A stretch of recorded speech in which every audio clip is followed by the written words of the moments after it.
Bonjour et bienvenue dans cette nouvelle vidéo où je vais vous présenter l'évolution de mon portefeuille du mois d'août où on a quelques surprises sur les marchés avec le contexte actuel du marché français avec, comme vous le savez bien, la possible démission du gouvernement, parce que pour moi j'appelle ça une démission, plus ou moins, hein, quand on fait un programme tel qu'il a été énoncé aux Français, c'est plus ou moins un suicide politique. Ils savent très bien que par défaut, ça ne sera pas accepté. Donc on va voir ça, comment ça se traduit dans les marchés et comment évolue mon portefeuille. Donc on bascule sur l'écran. Hop, donc on fait toujours comme d'habitude un petit point sur le mois qui est passé. Donc sur les 30 derniers jours, on voit bien le CAC 40 qui est en léger repli de 0,88%. Le marché américain qui performe toujours un petit peu, 1,91, et notre ETF Monde qui lui est à 0,37 sur le dernier mois. Ce qui nous fait depuis le début de l'année, un CAC 40 qui évolue à 4%, un S&P 500 qui évolue à 9%, pour ainsi dire 10, 9,8, et un ETF Amundi Monde qui est, on va dire, à moins 1%.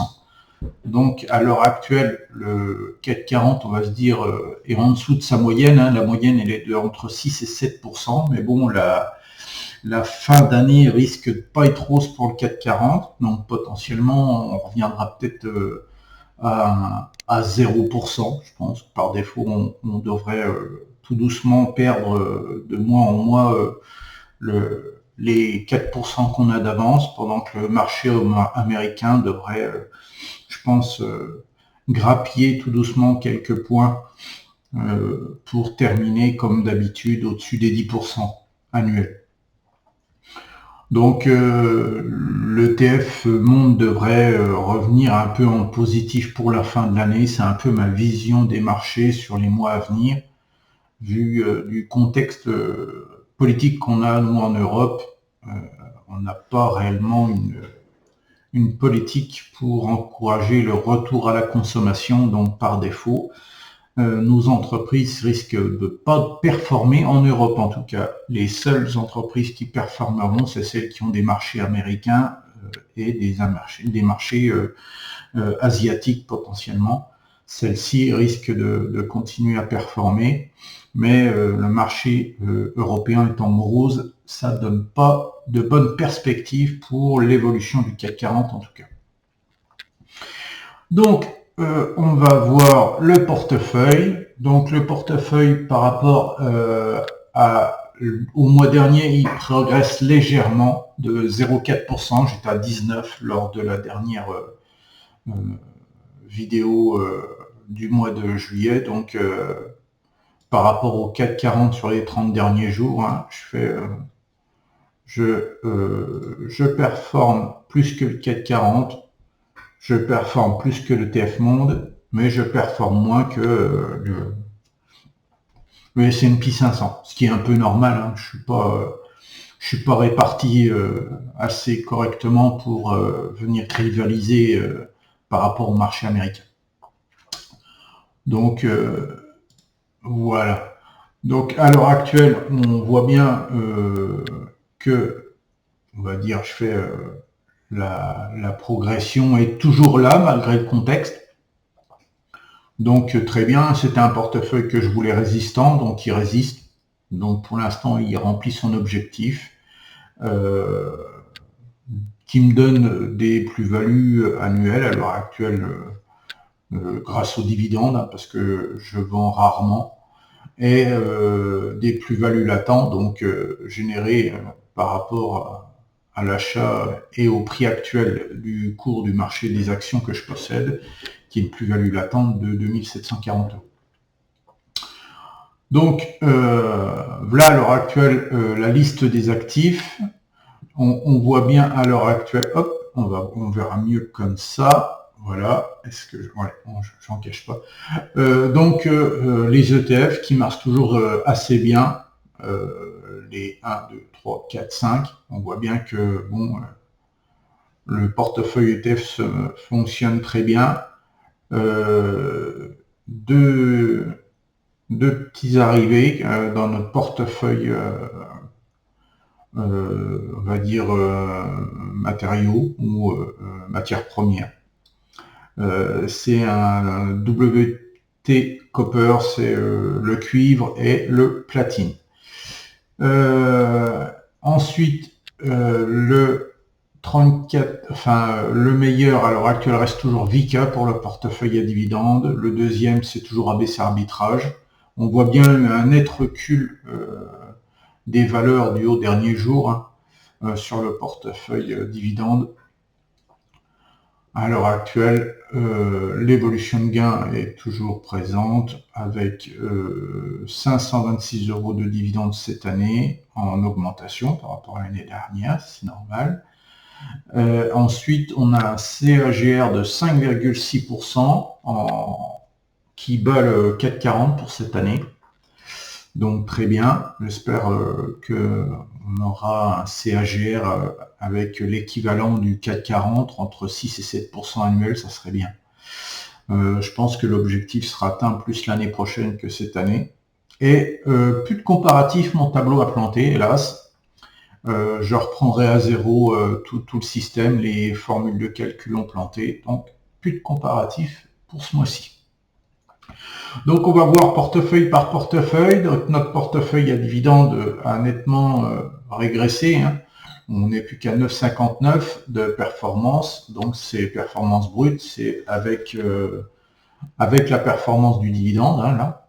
Donc on a un peu plus de 6% de gain de performance du versement du dividende, plus le reste, c'est la plus-value qui reste. Pour ce qui est ETF, on est à 32,76. C'est là où il y a la majorité des plus-values, parce que je ne vends pas les ETF par défaut. J'en ai vendu peut-être un ou deux qui me fait un gain de 20 €, mais rien de bien, on va dire, fulgurant. Et notre portefeuille de matières premières qui performe bien dû exclusivement à notre ETF or. Et on va voir ce que donnera dans les mois à venir mes investissements sur le cuivre et sur le platine. Ça, on verra ça, à mon avis, dans quelques mois, voire une année, le temps de voir un peu ce que ça donne. Donc, oui, il faut que je remette ici. Tac, tac, tac. Ah bah non, j'ai plus rien non plus ici, parce que vu que le tableau a lâché, j'ai plus rien ici. Donc, en termes de transactions, ce mois-ci, j'ai racheté du TF1, BIC, FDJ, Téléperformance. J'en ai racheté 2 fois du FDJ d'ailleurs.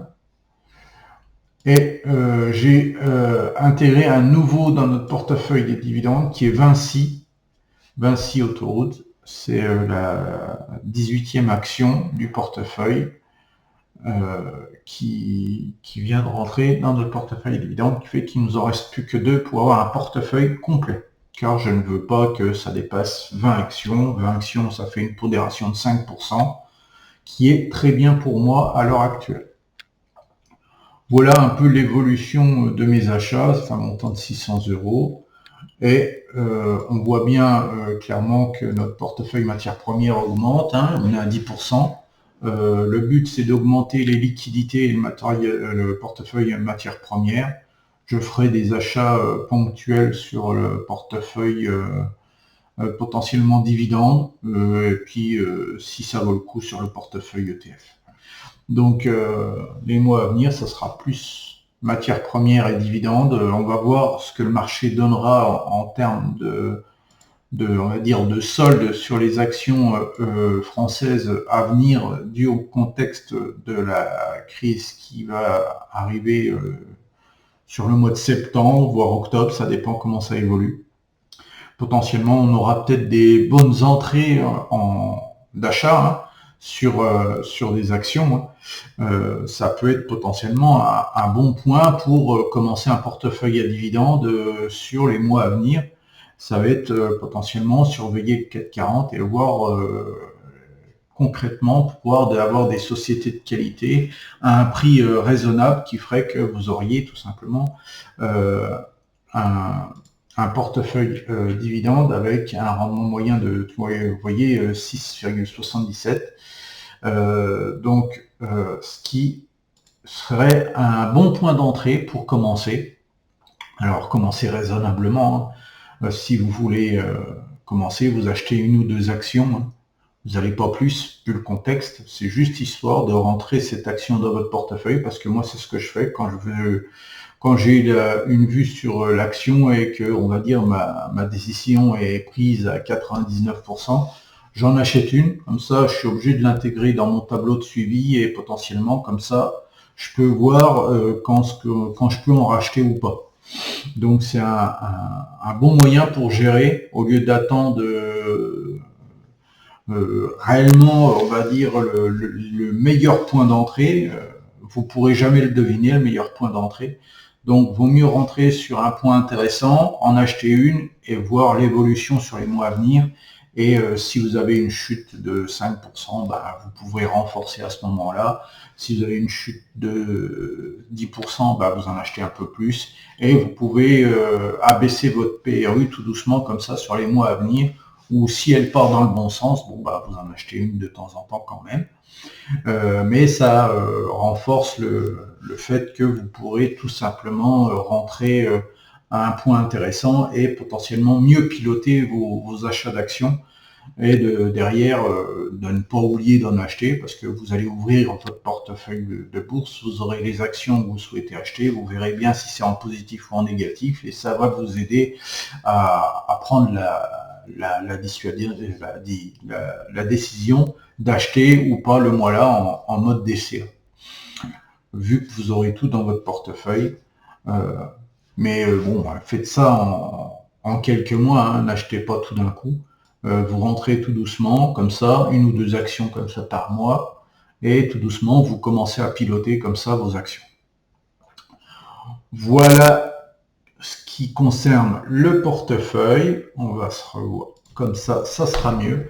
Donc, comme je vous dis, n'hésitez pas à regarder les mois à venir les marchés qui risquent d'avoir peut-être de bonnes soldes sur de bonnes actions à dividendes. Ça serait peut-être un bon moyen de commencer pour éviter que l'argent dorme sur un livret A dont les intérêts ont encore baissé. Donc, ça vaut de moins en moins le coup de laisser sur un livret A. Vaut mieux balancer ça sur un plan épargne action et investir sur des actions françaises, mais par défaut, elles sont européennes et internationales. Hein. Les grandes actions du CAC 40 sont investies partout dans le monde. Donc, quand vous investissez sur Vinci, Vinci a une répartition partout dans le monde. Donc, par défaut, c'est pas qu'une action française que vous achetez, c'est une action mondiale par défaut. Donc, faut relativiser cet effet-là.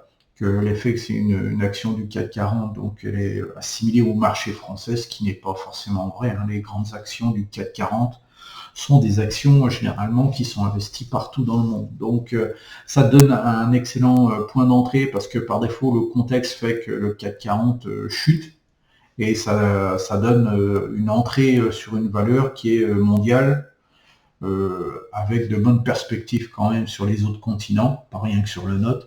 Donc, par défaut, sur le long terme, sur de bonnes actions, c'est rentable. C'est pour ça que le marché fait que toujours augmenter. Hein. En moyenne, c'est 6,5% pour le CAC 40. En moyenne, ça doit être au-delà de 10 pour le marché américain. C'est peut-être 12 ou 15, je ne sais plus exactement, je ne l'ai plus en tête. Et pareil pour un ETF monde. En moyenne, c'est aux alentours de 10% aussi. Donc c'est un excellent moyen de rentabiliser, on va dire, son argent qui dort. Donc n'hésitez pas à vous intéresser aux investissements afin de rapporter un peu d'argent à votre épargne qui dort. Voilà, je vous remercie de m'avoir écouté. N'hésitez pas à mettre les commentaires juste en bas de la vidéo, ça me fera plaisir. Likez la vidéo, ça m'aide un peu. Et abonnez-vous si vous n'êtes pas abonné. Je vous dis à la prochaine dans une prochaine vidéo.